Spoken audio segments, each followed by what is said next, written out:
Dari lanjutan sidang kasus pembunuhan Brigadir Yosua, saudara, tim kuasa hukum Ferdi Sambo dan Putri Chandrawati menghadirkan saksi ahli. Menurut saksi ahli, kematian Brigadir Yosua bukanlah akibat dari pembunuhan berencana.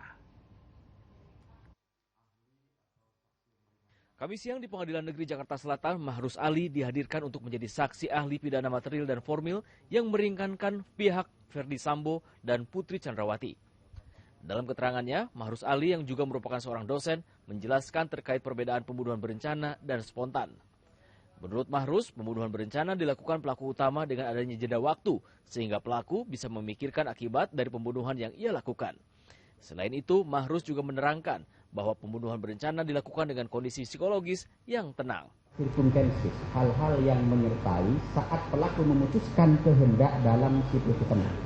Oke. Ada saksinya enggak ya? Kalau ada saksi, di mana saksi itu bisa memberikan keterangan? Yang kedua, apakah keterangan saksi yang satunya itu confirm berkesesuaian? Salah satu 85, satu 86. Saya hanya ke situ aja. Kalau misalnya itu confirm, kemudian bisa diperkuat dengan keterangan ahli sebagai alat bukti psikologi misalnya.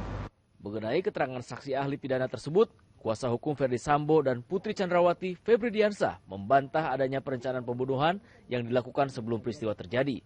Menurutnya, Ferdi Sambo juga tidak pernah meminta Ricky Rizal dan Richard Eliezer untuk membunuh Yosua.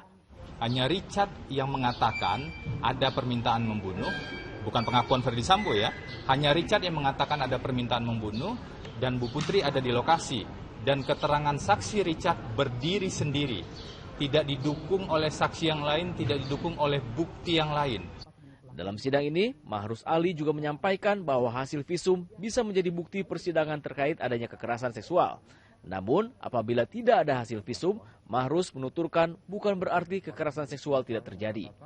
Mahrus juga menyatakan adanya kejadian kekerasan seksual bisa dibuktikan melalui hasil psikologis korban, karena korban kekerasan seksual dianggap mengalami trauma. Teatrika Putri, Ahmad Hilman melaporkan dari Jakarta.